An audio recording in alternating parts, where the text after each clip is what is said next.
Hello, I want you big.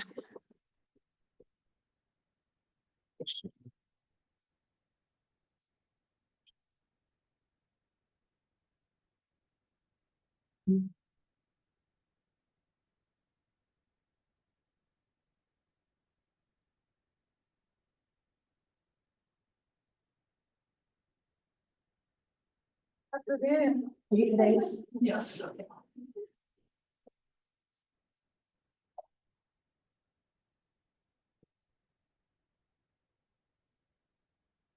Do we have a picture of that, Jana? Of what? The board? I believe so, let's make sure it's still on my phone. For a recent, Yes, ma'am.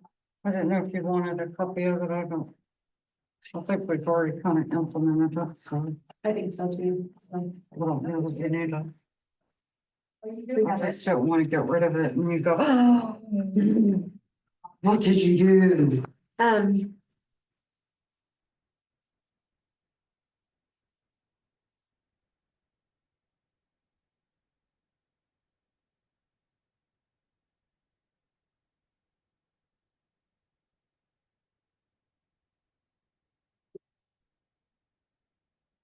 All about that.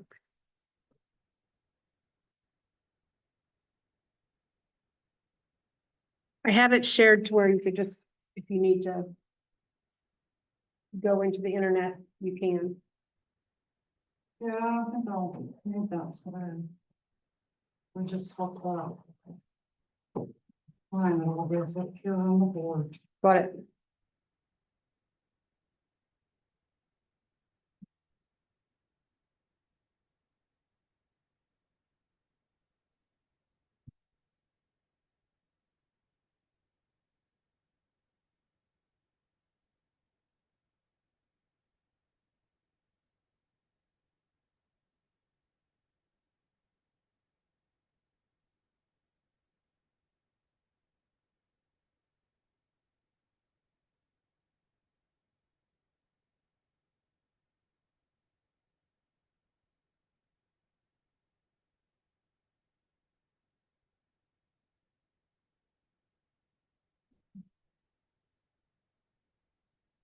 Is this today, 11? Yes, Okay. for the contract to close. I don't even know if I follow any of that. You When we talk, I don't know. I don't think so. Okay. We talk about the process and I put the process up here on the board and what did they talk about in 11? Close the deal. Mhm. Let's see. Let's Let's see if I talk about any of that. I'm sure I do.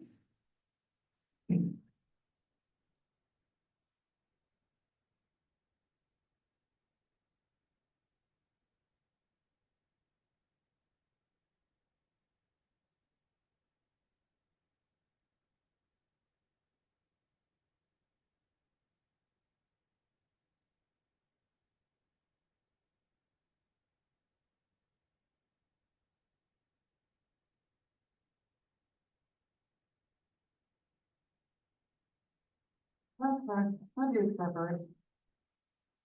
It's amazing. That's just amazing. I sure have a good pen. I try not to write so high. I always start out real high and then I can't reach.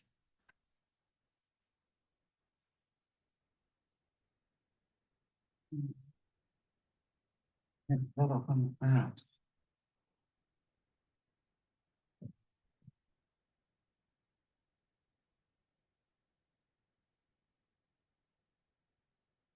These are all kinds of crap. None of them work.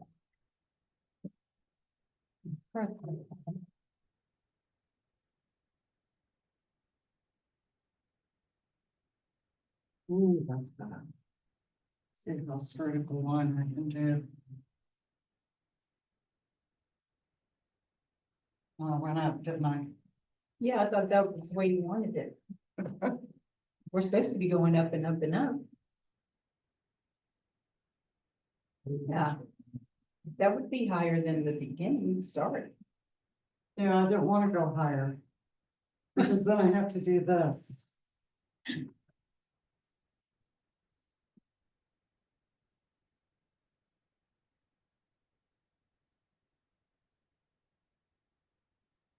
All the stuff that goes in between.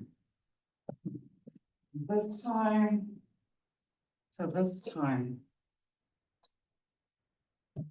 Good enough. when the real work starts for us.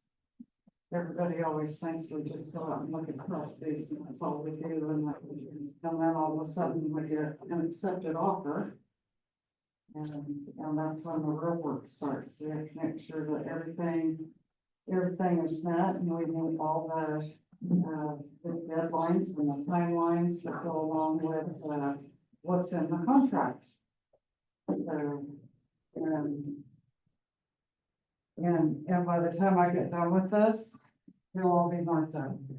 We'll have all kinds of little lines that go through it. And then we love this day. When we actually close day. Do I have anybody on the pooter? No. Nobody on the pooter. See if it says pooter. Pooter, CPOOTER.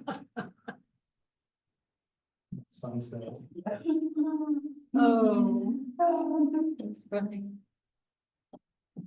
June, it says pooter. Computer, that's what he calls it. POOTER. We're gonna put that on YouTube.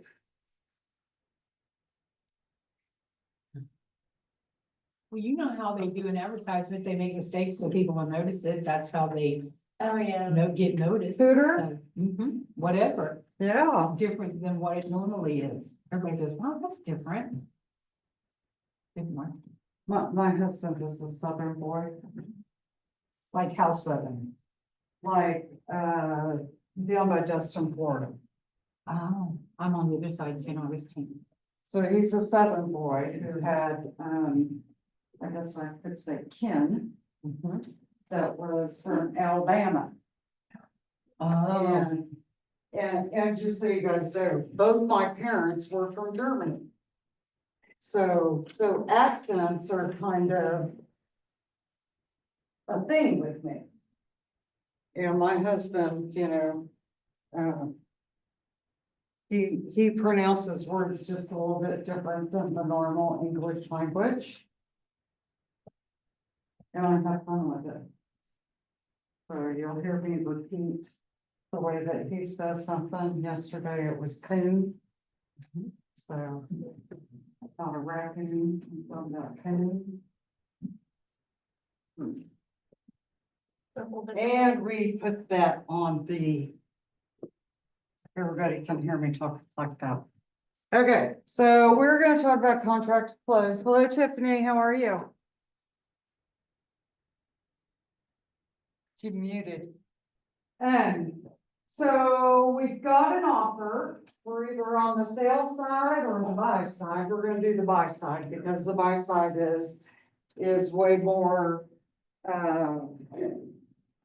you have more duties on the buy side than you do on the sell side.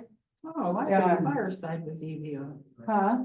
I've heard the buyer side is easier. Oh, no. You're the one that has to, to me, you have to abide by everything. The seller is, you just wait for everything to basically happen. You're gonna go meet an appraiser, and that's like. Here in the process. I get tickled, because on Facebook, I am members of quite a few of these real estate mastermind, yada, yada, yada things, okay? And there's been a lot of comments, made lately about a buyer's agent doesn't do anything. Okay, and that the listing agent does all the work, and I just giggle because really that's not the way it is, but in my opinion,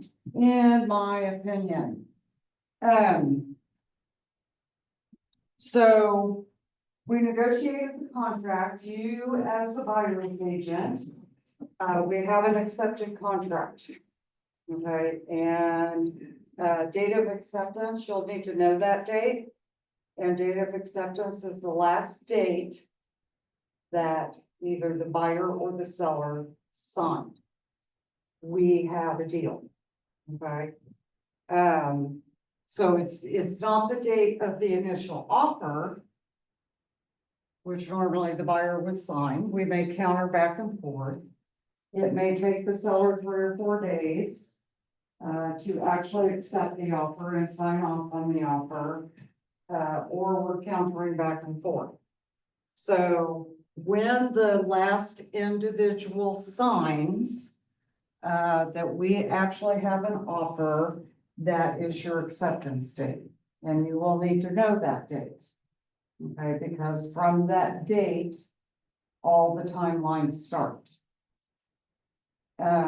And everything in the contract is based on calendar days, not business days. So if I have a accepted contract at 10 o'clock tonight, which today is the 27th, yes, all right, okay. So I get an accepted contract, send an offer over as the buyer's agent, and the seller accepted my contract, they send back the offer at 10 o'clock tonight. Okay, tomorrow is day 1. Okay, so if you are calculating your days, based on when you have to have your earnest money in, when you have to have your inspection done, you know, when do you have to have loan approval, when do you have to have all of these things, that are in the real estate contract. Tomorrow would be day 1. Okay. And Saturdays and Sundays, it doesn't matter, they count. Okay, so, when you get to Saturday, that's actually day 6. In the way that we're talking, okay? So day 1 is, you know, I wanna say the next day, but it's not actually the next day. But it is the next day, okay? Okay, so we have an accepted offer, and per the contract, within 5 days in the state of Missouri, we have to have our earnest money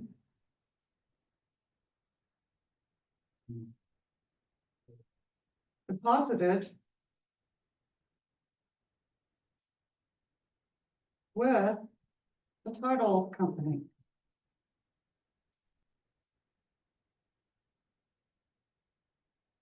Okay. Now I will say that before this is day 5, but this has to be in here. Basically on day 1 to 3, you need to send the contract to the title company. And if there's a loan on it, you also need to send it to the lender. So we are going to, and what you send to the title company and the lender are any documents that might have been signed by both parties, the buyer and the seller. You do not need to send your buyer's agency agreement that you have with the buyer. If you're on the list side, you don't have to send your listing agreement. Okay, so anything that both parties sign is what you're going to send to the title company and the lender. So paperwork, day 1 through 3, day 5. Title or contract to title and lender. Okay, so,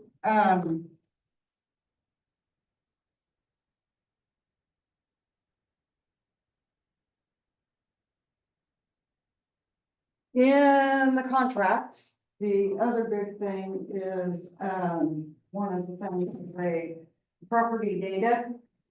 That the buyer can go in and look at the property data. The contract reads 5 days.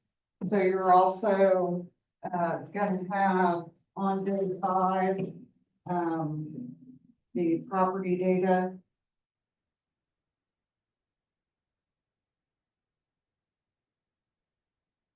And this basically is the buyer can go in and look at information that might be out there. One of those things might be, we want to look at the tax records, we want to look at covenants and restrictions, we want to look at other things that may pertain to the property. Okay, so they have 5 days in the contract to do that. Then we're gonna get to day 10 to 14. I told you guys on the contract to put 14 days for inspections. But the contract reads 10 if you don't finish the date. Okay. So 10 to 14, inspections are due. Okay, and I'm gonna go into this a little bit. So somewhere in here, we are doing inspections.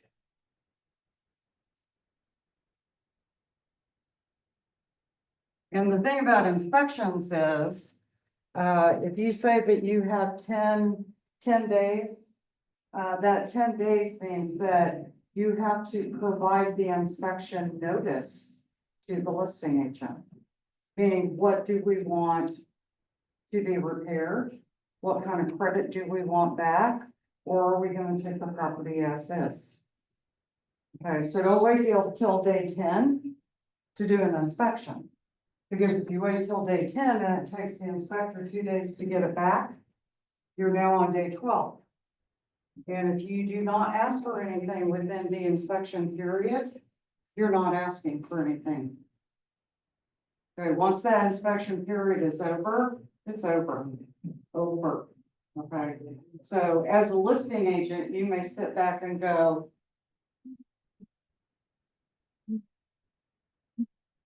it's day 9.5 and I don't have anything yet.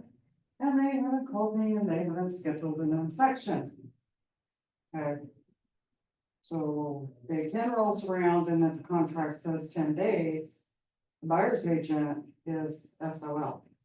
Okay, your buyer is not asking for anything to be completed. Now, on the flip side of that, you as a buyer's agent go out and you do the inspection. Let's say we're really good and we do the inspection by day 5. And I'm a new agent and I'm kind of, I'm detailed oriented. Okay. And I just want to go ahead and just get it over with. Okay, I want to send that inspection notice over. But yet I still got somebody else coming to look at the house. Don't do it. Okay, once you send an inspection notice, your inspection period is over. And you can't ask for anything else. So even though you put 10 days or you put 14 days, once that notice goes to the listing agent, your inspection period is over. So And if you can't did it ask for before, anything else. if you have it before the deadline, should you still hold on to it to the deadline in case something else come up? Or should- You know what I'm saying? It depends. If I'm not doing any other inspections and it's a day 8, Then go ahead. I'm gonna go ahead and send it. It's not uh, real. they just- But if I need anybody else to come out there, because sometimes as a buyer's agent, we wanna know what we're up against. So- Well, and the buyer could change their mind too, right? But right up until that time and say, well, wait, maybe I wanna termite inspection or do something different, right? Yeah, and they may decide when they get there, and the inspector goes, oh, I don't know about this HVAC system. Right. You wanna have that looked at, and you decide that you're gonna have it looked at, you need time for the HVAC person to come over to determine, do I need to ask for anything on the HVAC? Okay, or, they may need to sleep on it or whatever. I mean, now keep in mind that, and I told you guys when you're working with buyers and stuff like that, do the inspection as quickly as possible. Okay, I am scheduling inspections right here.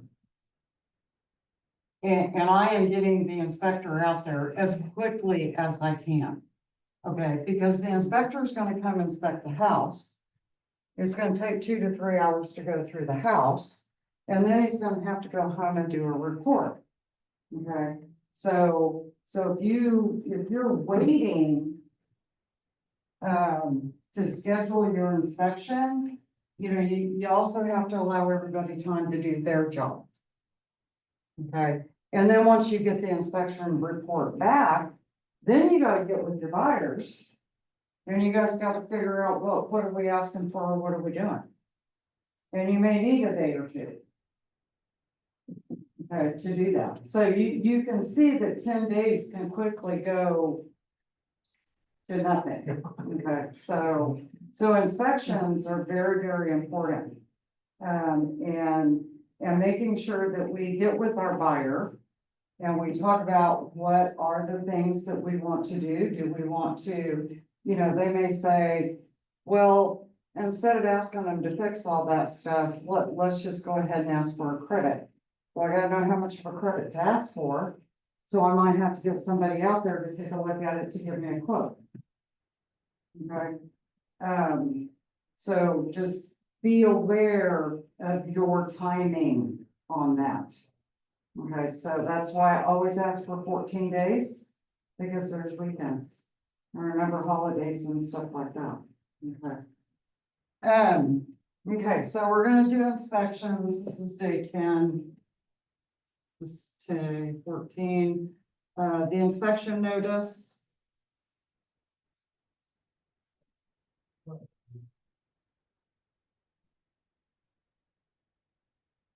To the listing agent. And I believe the contract reads that you have. uh,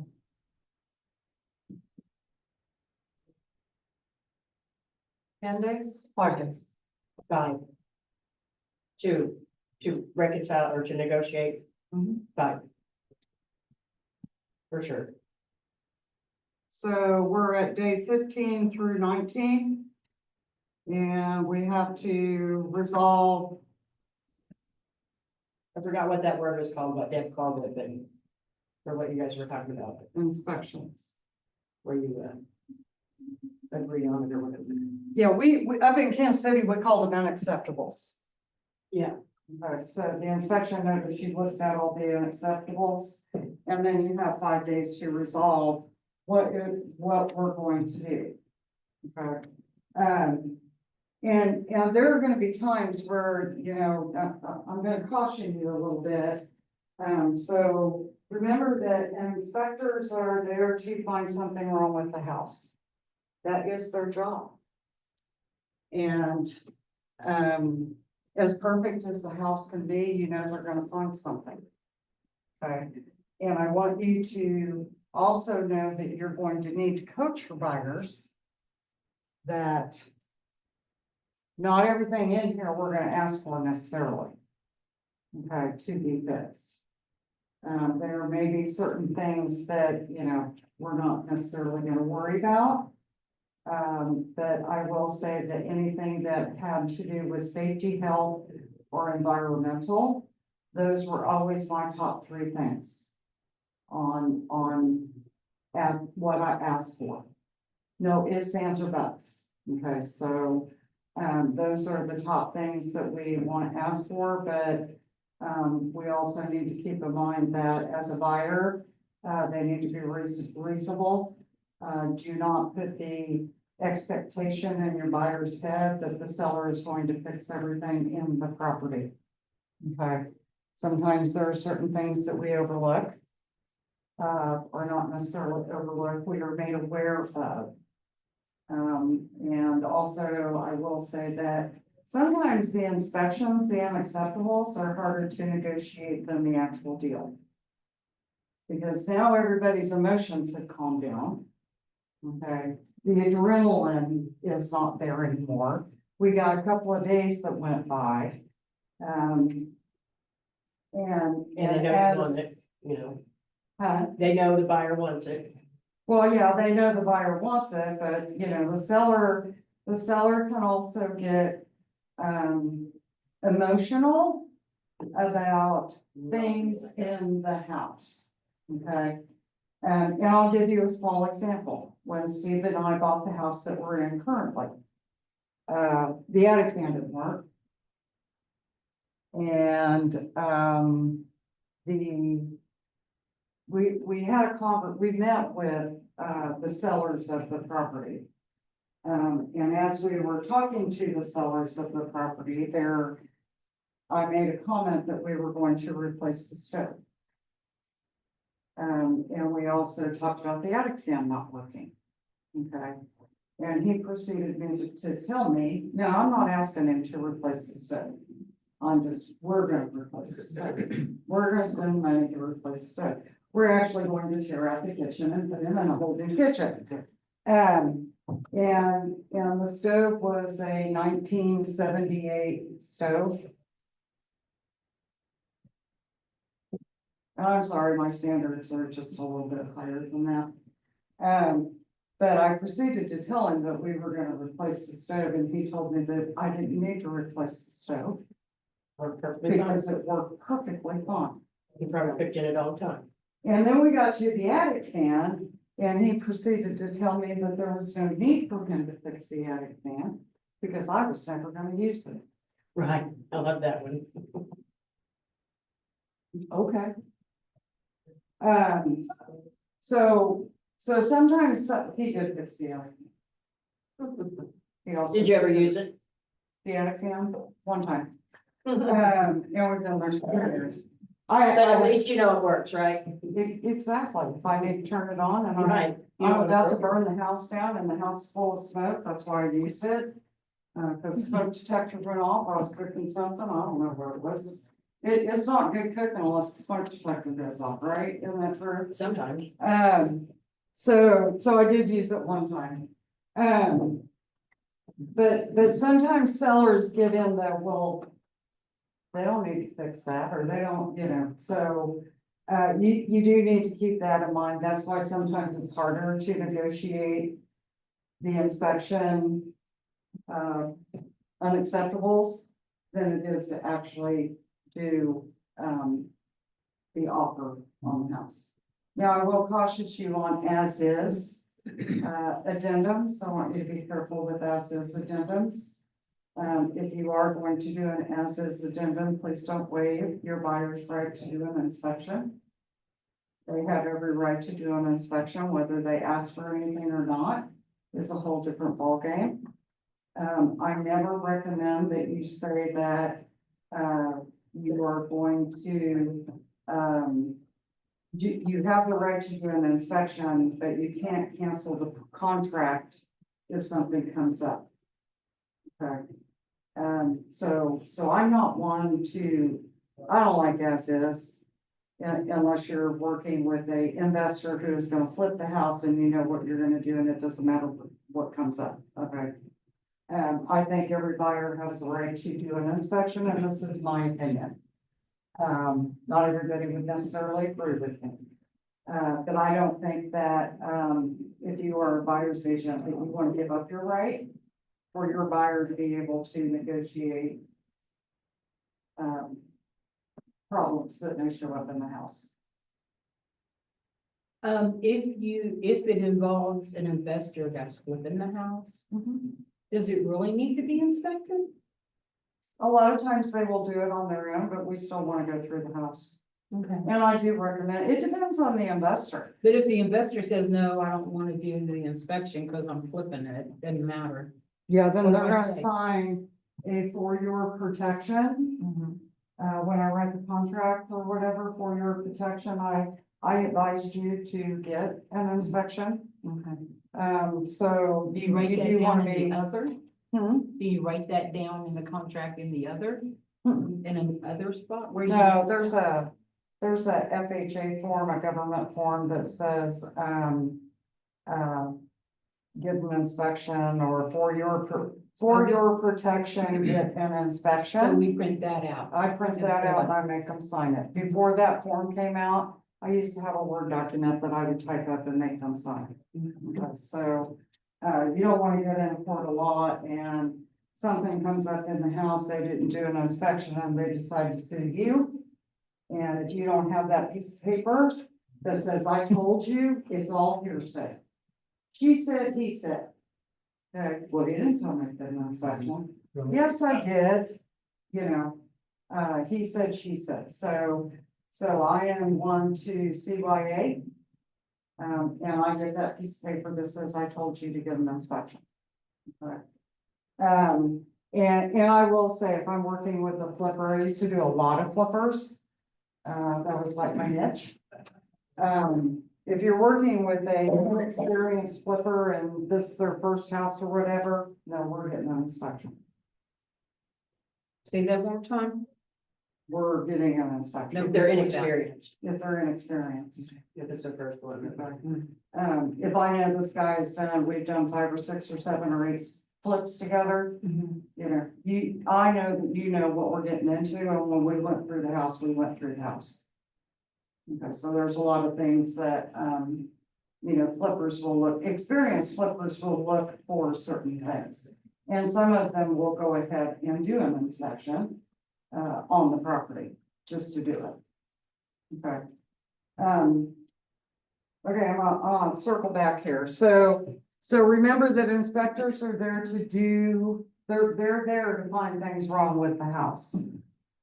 So talk with your buyers, let them know that they're there to find something wrong with the house. No matter how good it is, there's always something going on.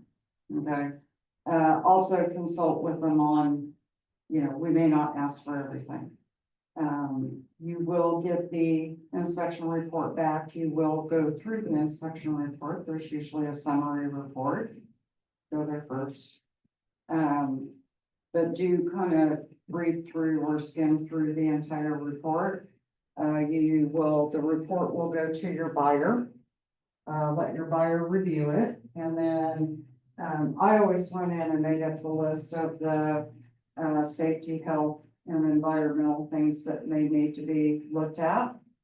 Do come up with kind of your own idea of what you need, what you think needs to be fixed and what doesn't need to be fixed. And then you're gonna get with your buyer and you guys are gonna come up with the list on what needs to be fixed and what doesn't need to be fixed.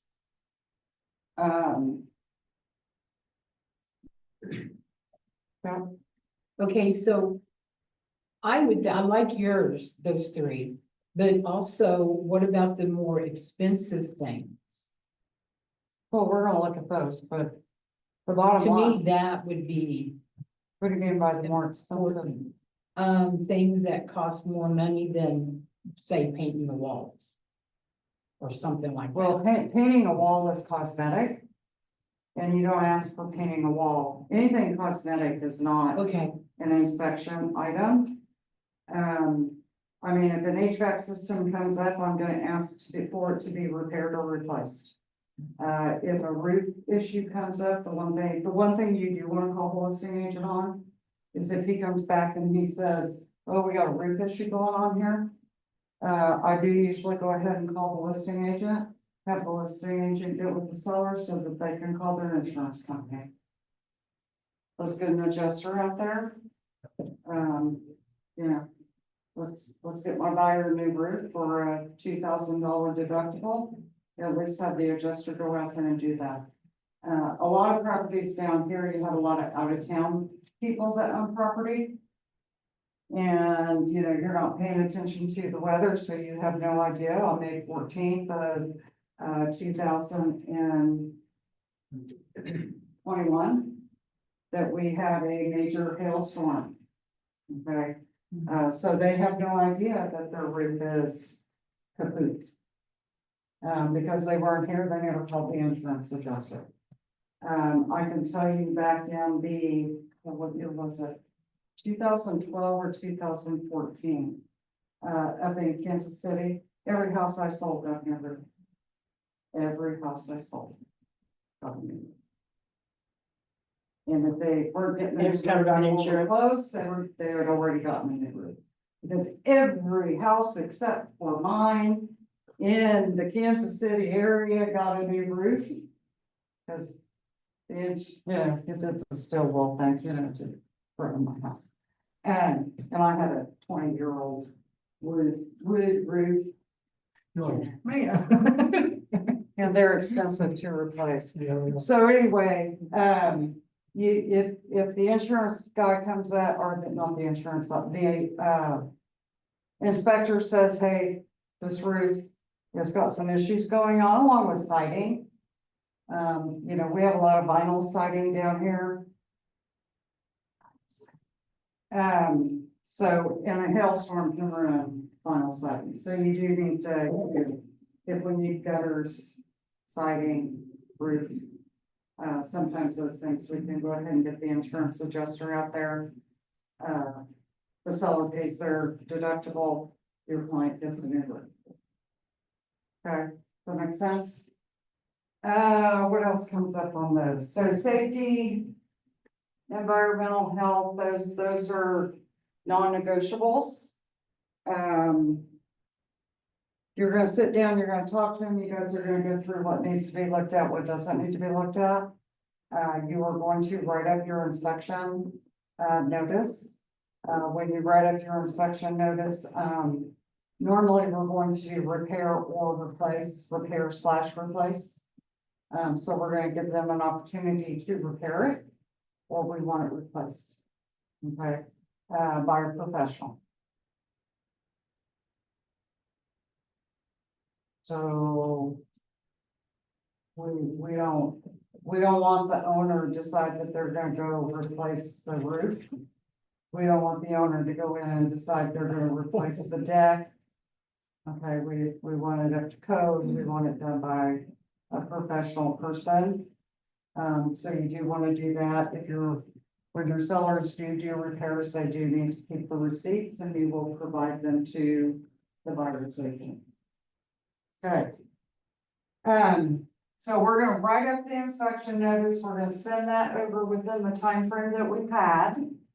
We're gonna send it to the listing agent, and then we're gonna kind of go back and forth. On what's gonna be repaired, what's not gonna be repaired. I do usually have a conversation with my buyers that says, you know, if they come up and they got a list of 40 things. I'm gonna go back and say, what's most important to you? Because chances are we're not gonna do 40 things. Or we're going to ask for some kind of credit. Whether it be a reduction in the price of the home, or the seller to contribute to closing costs.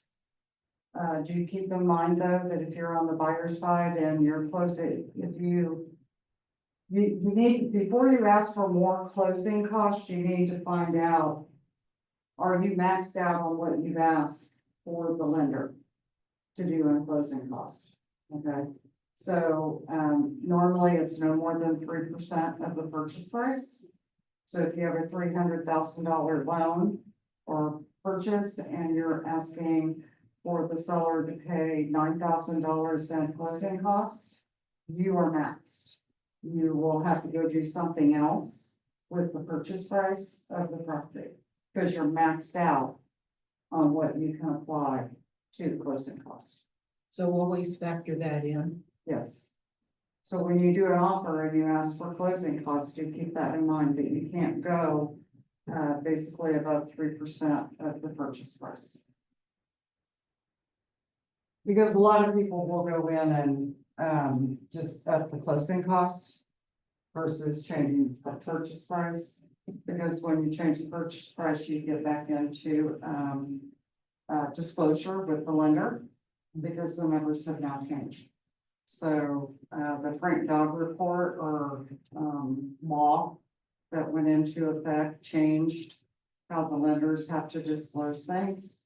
So if your numbers change by more than, I believe, 1 to 3%, you have to redisclose what all the charges and everything are going to be within the lender. Okay. Is that about what the average closing costs are? Is 3%? Well, you can't ask for more than 3%. And it really depends on the loan. On cash, you're not gonna do closing costs at all. Because it's $1,000. How much is your average closing cost, like on $250,000? Usually if it comes in over 4,500 to 6,000 is when I'm going, what's going on here? Now, what, like, the situation with clients that I had. The seller wanted to close at Meridian Title, they wanted to use a title company in Springfield, because they said it was gonna be a lot cheaper.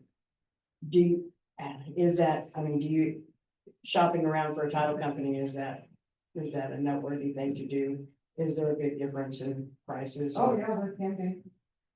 Yeah, and you can do a split closing as long as it's on cash. Right, I think you told me that. I Yeah. thought that I said. They don't Somebody do it told me. very often. Maybe we yeah. talked about it. Oh, I remember it was in the contract compliance with Deb. She said, if they're that adamant about it, then fine, we'll both, you close at yours and I'll close at mine. Yes, And is that very commonly done? down here? No. Usually they close it the same. Up in Kansas City, it's never closed at the same, unless it's cash deal. And does that make it a little bit more confusing or hard as a real, on the realtor aspect of it? So it all just goes. Title companies will work together to do everything. The buyer's title company is the one that's going to get funding. And the funding will then be transferred to the sellers. And today's day and age, you can wire money, you can Right, the banks can send it directly. B2B transfers and all that good stuff. So, if they, if they close at two separate places, it could be, that if you're the seller and you're waiting on the buyer's money to come in for your house, because you need to close on another house over here, that there may be a delay there. So that's why I always say that if you have the buyer and you have that situation, the buyer needs to close in the morning because the cutoff is 2 o'clock. Otherwise, you're not gonna be able to close as the seller to buy your new house until the next day, until the funds come in. Because they need these funds to close on this house. And it can be a domino effect. Right, so you have to, not only do you have to worry about possession, I told you this is when all the works, right? I did tell you about that. Not only do you have to worry about possession when you have this going on, okay? Because the sellers may need to move out of their house, but they can't move out of their house until they close on their new house because they got nowhere to go. Okay, so the buyer may be delayed on actually taking possession of the house because of that. It doesn't happen down here as much as it did up there. That's a contingency, isn't it?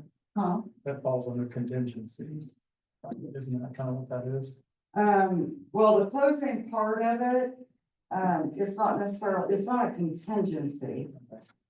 The contingency. But it is like it's certain requirements. Yeah. Because the buyer that's buying, or the seller that's buying the new house would have a contingency that this house has to close.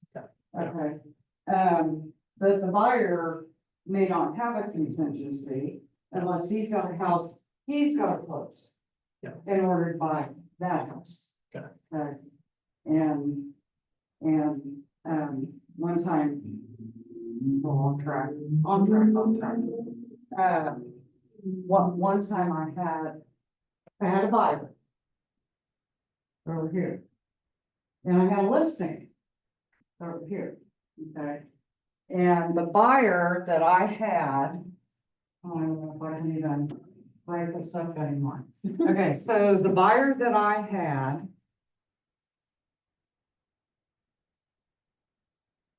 Was buying a house. Okay, and this seller was buying a house. And so he became the buyer of this house. And this seller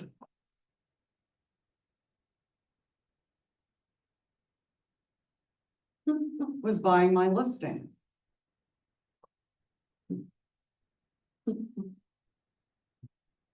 Wow. So I got a phone call from this agent right here who was buying my listing. And she said, we got a problem with something going on. I can't remember what it was, but we were gonna have to delay closing by a day or two. Okay? And so I started having a conversation with her and she said, I gotta get with the listing agent of the other house, who's gotta get with the buyer's agent that is buying their house. Okay, and I said, what's the name? And she rattles off the name and I'm like, oh my God, okay. I actually have the buyer and your buyers are buying my listing. So I can tell you that we're not gonna have a problem. Okay. So it doesn't always work out that way, but it can happen. Okay. Okay, so we're gonna resolve inspections, and I will say that normally I tell my lender, do not order an appraisal until we resolve the inspections. Okay, and the reason that I do that is because most of the time the lender is going to charge the buyer's credit card $450 to do an appraisal. And if we can't resolve inspections and cancels, my buyers are out, not only are they out for doing the inspection, they're out for doing the appraisal.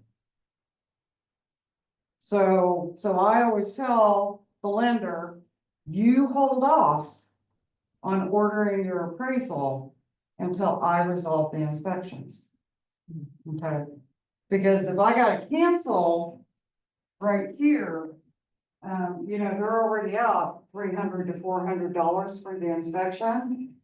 But if they're out $800 for the inspection and the appraisal, because the appraisal doesn't carry over to the new house. Because we ordered an appraisal on that house. So then all of a sudden they may not be in a position anymore to actually buy a house. Depending on their funds. Does that make sense? Yes. Okay. So once we get this done, then we can order the appraisal.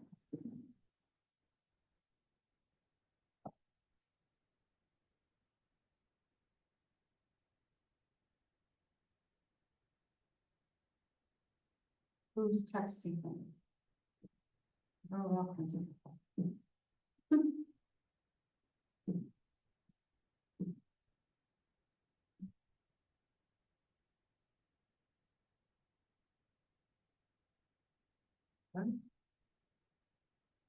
What shows up on your caller ID down? Okay, a phone number. Let's talk about the appraisal. Okay. The appraiser is going to call the listing agent to gain access into the property. Normally it's going to take 2 days. Yes, 48 hours. To make contact with the listing agent. Once it makes contact with the listing agent, they will come up with a time and date that they're going to show the property. And I usually tell everybody 2 days.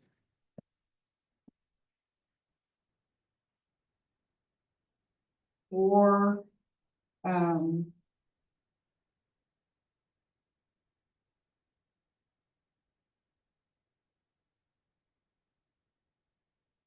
for the appointment.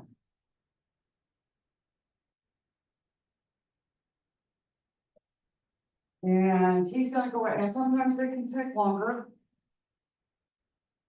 Sometimes, usually isn't faster than that. It usually is 2 days. So they're gonna go out to the property, they're gonna walk the property, they're gonna take notes of the property, they're gonna do all the property things that appraisers do, okay? And then the appraiser's going to go home and he's going to start pulling comps for the property in question, okay? Usually that is going to take 48 to 72 hours.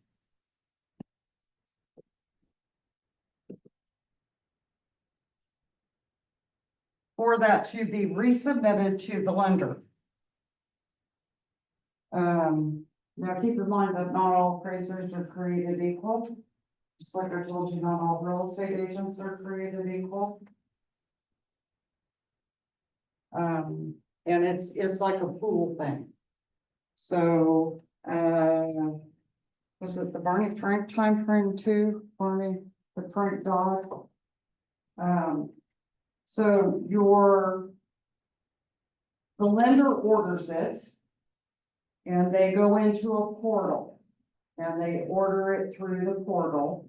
They don't get to pick their appraiser. It's whatever appraiser raises their hand and says, I want to do this appraisal, okay? So then we get 72 hours, appraisal to lender.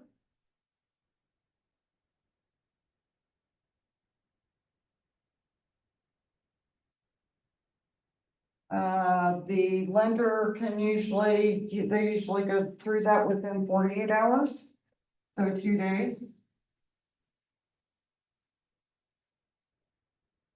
And once the appraisal comes back, normally, this is when your buyer's file is actually gonna go to underwriting. So when I put, appraisal to lender,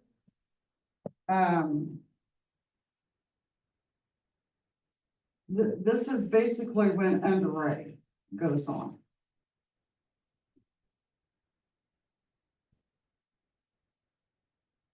So the file will then be sent to underwriting. And the underwriter has 48 hours to look at the file.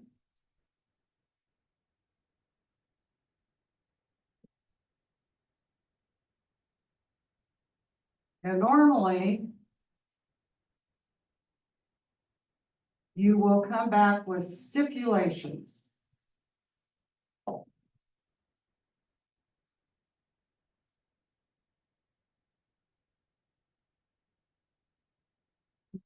These stipulations will be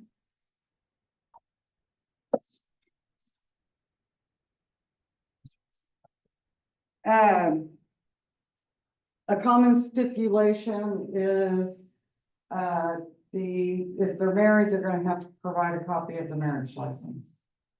They kind of go through, the underwriter goes through the application. I've had a buyer who had to provide birth certificates for 2 of her kids because she didn't disclose that she had 4 kids.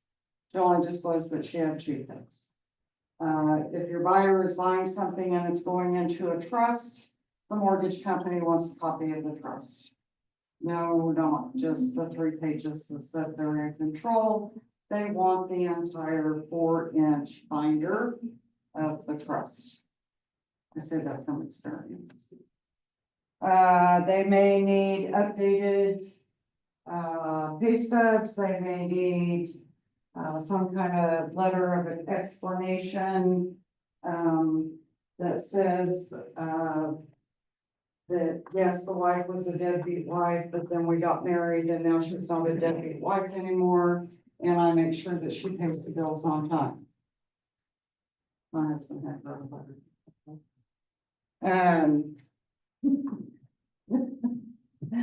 When we first got married. And now I'll have you know that my credit score is an 827, so I've come a long way from those days. We all have a past. No one said I was perfect. So anyway, they're gonna come back with various stipulations that the buyer has to do or provide documentation back to the underwriter. So that the underwriter says, yes, we're golden, or no, we're not. Okay, and these stipulations can take somewhere from, probably 48 to 72 hours. I've also seen buyers who have taken 2 weeks to get it back. And so we're running out of time. I've had to travel across town to go pick up bank statements and get copies of them and take them back to the lender so that we could move the deal along, okay? So usually 48 to 72 hours for those stipulations to get back. If you are on the buy side of this and your buyers, you need to call them and communicate with them, hey, this is important. And if you don't get the stuff back, then we may not close on time. Okay. And then once it is provided, it will then go back into underwriting.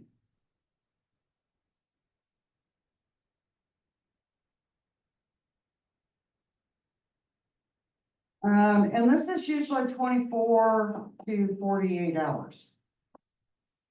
Is when it's in underwriting.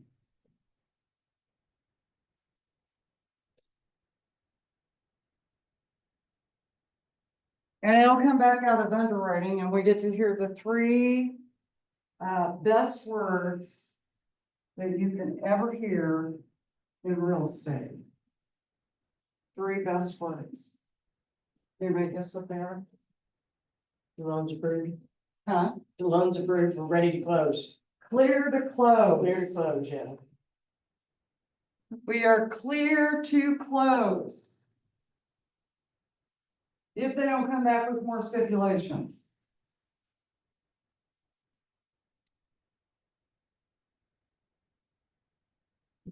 Okay, once we get it clear to close, the loan processor has 3 days to get the information to the title company. So we got 72 hours. And these are docs. So the lender will provide all the numbers. They will provide all the documents that they require for the buyer to close the property. So the docs will go out there. And then you're ready to close. You are going to want to do a final walkthrough. I usually say that you want to do a final walkthrough a day or two before closing. Please don't do it the morning of. Please don't have a closing at 10 o'clock and walk through the house at 9. Because you may show up at the final walkthrough and things are not the way that you thought that they were going to be. And we didn't really do all the repairs that we asked for. So now what do we do? And you're supposed to close in 15 minutes. Okay, so I usually suggest that 24 to 48 hours before close.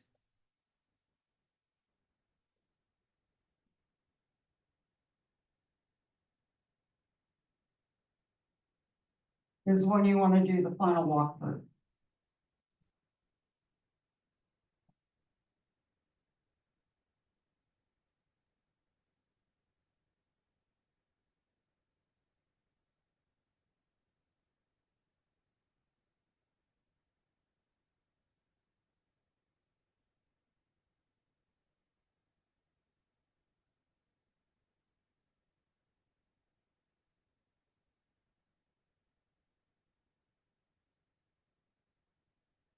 Okay, and somewhere in around this time frame,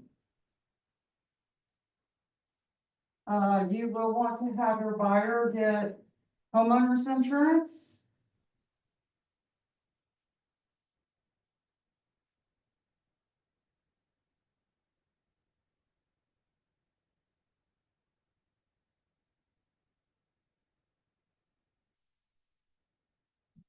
We'll also need to. Utilities. Want to deal with your utilities.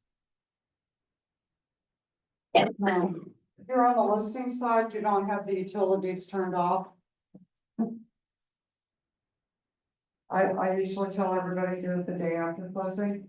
Don't do it the day of. Because if your closing's not till 2 o'clock in the afternoon and the utility company turns it off at 10. We got a problem. So make sure that, you know, usually if I'm on the seller, if closing's on 1:31, I'm gonna tell them turn everything off on 2/1 or the following Monday. Okay, now normally the utility companies will not, you know, reconnect or whatever until the seller calls in. To say, yes, we need to switch the bill. So the buyer has to do it after the seller in order for it to go smoothly. Does that make sense? Okay. And then of course the homeowner's insurance, they will need a deck page. That'll probably be one of those stipulations that the underwriter sends back. What else do we got here? So you can see that kind of, once you get done resolving inspections, life gets a little bit easier on you. Okay. Questions? Comments? It's just Did I just explain it that well? the biggest thing is after we resolve inspections, is just follow up with the buyers and make sure we get all that stuff Buyer. done. Yeah, the buyer and the lender. Yeah. Yeah, I will say this, okay, stuff happens.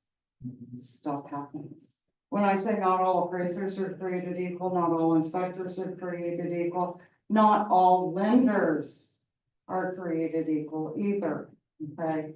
And sometimes they are notorious for dropping the ball. And their loan processor forgets to do something. And they forget to send the file to underwriting. Or your buyer went and did one of those terrible things that they weren't supposed to do. And they went and opened up a new credit card. And they threw their credit limit out of the water. Or the lender wasn't aware of some things that might be coming up on the credit report. And then all of a sudden, everybody's scrambling. And nobody wants to tell the listing agent that there's a problem. Happens a lot. Okay. And so we're scrambling and we're trying to figure out, well, maybe if I can't do USDA anymore, but maybe I can do an FHA. And if I go, you know, maybe this direction versus that direction, and I go get a third-party investor who might buy it, because their credit score dropped. And I'm gonna scramble and I'm not gonna say anything, and we're not gonna tell the listing agent what's really going on here. And we're 4 days from closing. And you follow up and you say, has anybody ordered the appraisal? And they say no. And you're 4 days from closing. You're not closing. Or if you're the buyer's agent and and the lender's not communicating with you anymore, that's usually a red flag that there's something going on. And the buyer may not be as energetic because he's getting stressed out because he went and did something that he wasn't necessarily supposed to do, i.e. buy a new car, i.e. yada, yada, yada. And they're scrambling to try to get it closed. Okay, what if somebody comes in here and, or you find you've got a buyer, you have a contract. But then they just tell you just bought a brand new car 2 months ago. what do we say to them? Well, I mean, if Is I it bought that a bad? car, if I bought a car 2 months ago, the lender is then going to see that. Yeah, Okay, but how, I mean, what do we say? don't change anything else in your credit. Right, Okay? so. So that it's might not be what okay. you have there now, Mhm. it's what you may do to it later. Okay, so, Okay. when they're looking, the lender's looking at your credit. yeah, because the That's lender's gonna one. pull, Okay, you know, the lender's gonna pull credit back here. yeah. Mhm. The lender's also going to pull credit here. Hmm. Okay. The other thing that happens is I quit my job. Have you lost your mind Or got laid off. or got laid off? So, but I will say that when I start consulting with a buyer, one of the first things that I tell them is do not charge anything. Do not buy a new car. Just pay your bills like you always pay them. Do normal stuff. Don't do anything new. Okay, now, you know, as far as a car goes, and you bought it 2 months ago, the lender's gonna pull credit and he's gonna know where his debt to income ratios are. Okay. Okay, but we don't wanna change those debt to income ratios. Anything prior to that, Yes. whatever, And- anything up to that point, don't do anything. Yes, You know, and the big conversation right here is do not go buy new furniture, do not go buy appliances, do not go buy anything for this house Until after you close. until we close. And then you can go do whatever you want. I don't care. And 180 days same as close is still getting new credit. Doesn't matter that you don't have to make a payment for 6 months, it's still going against your credit. Okay, it's still new credit. Do not apply for anything. I've had that happen. Okay, well, what's the rest first one? And they told me I didn't have to pay for 180 days. Well, you just threw your debt to income ratio up because you are gonna owe that money. It might not be for 6 months, but you're still gonna owe that money. And now the bank is saying you can't afford your house payment. Okay, so it depends on, you know, where they're at. Okay, now, if we're doing a cash deal,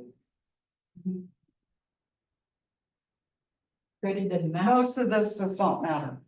Okay, I'm doing inspections. I'm closing. Cash is king, we love cash. Okay, so no lenders involved. No, I'm clear to close. Boom. Cause I don't have to worry about any of that other stuff. I don't have to worry about stipulations, underwriting, any of that. But you have to have proof that they have the cash.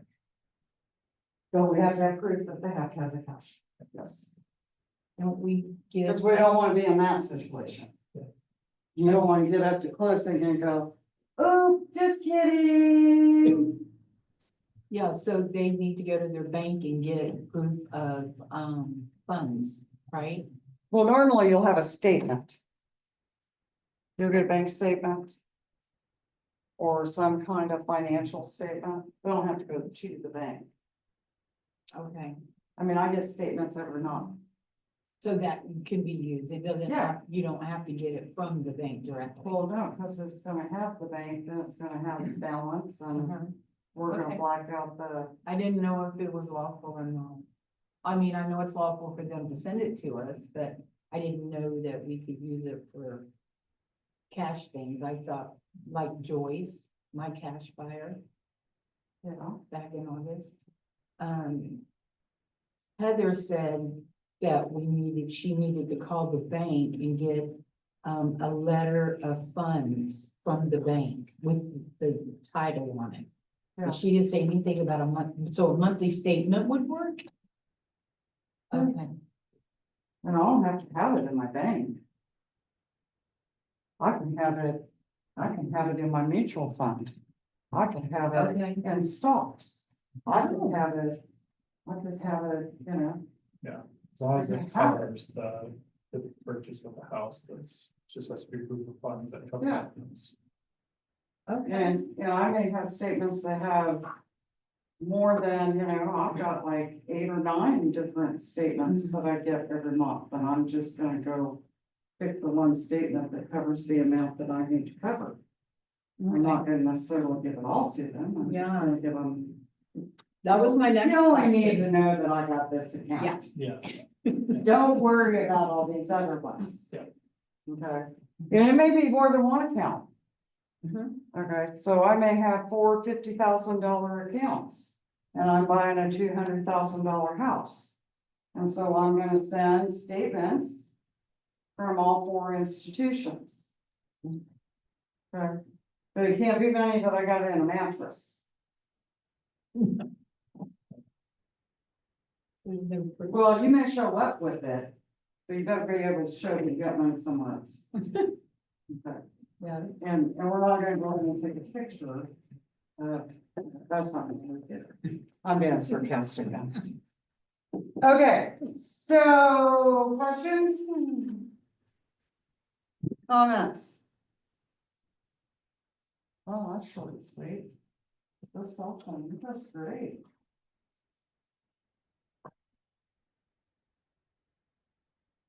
Everybody need to take a picture? Yes. Or did anybody write it down? I wrote it down. I didn't write it the way you wrote it. I do this like every other month now. I need to just, you know, find like a white thing that I can just. Maybe stick get you up one of those big, one of the easels with the paper on it where you can just skip, oh, you have one right behind you. there. Yeah, but that's not big enough. I No, can't- it's not. I need a big, back in the day in corporate America, Need it landscape time. we used to. I would work with software developers to come up with software systems and how a system might work and all that good stuff. And we would take, they were bigger than that, but we would have these white things Mm-hmm. and we would go across. Oh, we'd yeah. Walk in the conference room and it would just be covered with, you know, we start here, then we go here, and this process ends up here, and if it doesn't do that, then it comes down here. And I mean, it was just like all these, all the way around the room kind of stuff. Good old days. The other fun thing was, I used to do, billing disputes. So I worked for a telephone company. And the telephone companies would charge each other for minutes and access and all that stuff. And I used to dispute bills. I'd bring all bills in on dollies and boxes and then open up all the boxes. I'd open up all the boxes and start going through the bills and I was figuring out what kind of disputes were in those bills. And then I'd get to go travel to those telephone companies. Like Denver and Dallas and you guys, a lot of people always wonder why I don't like to travel. Because I already done traveled. I used to be on a plane all the time. But I would travel to these various telephone companies. And I would walk in a room with my boss, it was basically a major group, it was just there together. And I would walk into a room and there would be 30 people in the room, and it would be me against all of them. And then I take all their money and give them a big old hug and walk out the door. And then they can take me to dinner and buy me drinks. Wine you and dine you. Wine me and dine me, exactly. Yeah, that was long, that was probably the best job I ever had. Okay. So we did clerk close. And here's what I'm gonna say, I need you all to go sell real estate. Okay, I've given you all the tools, we've done all of that. Chapter 12 is basically go sell real estate. They got a whole 30-page document in there, and I can tell you the gist of it is, go sell real estate. Go out there, lead generate, do as much business as you possibly can. Remember, you're not gonna get business if you're not lead generating. Your main business is lead generating, the rest of it will come. Alright. I'm done. Thanks for wow. coming. We'll have to remember those classes only. Yeah, I got somebody I need you to meet. I guess I lost Tiffany when I started talking about my old job. No, she was on before that. Wasn't She left before that? Yeah, Okay. it wasn't too long.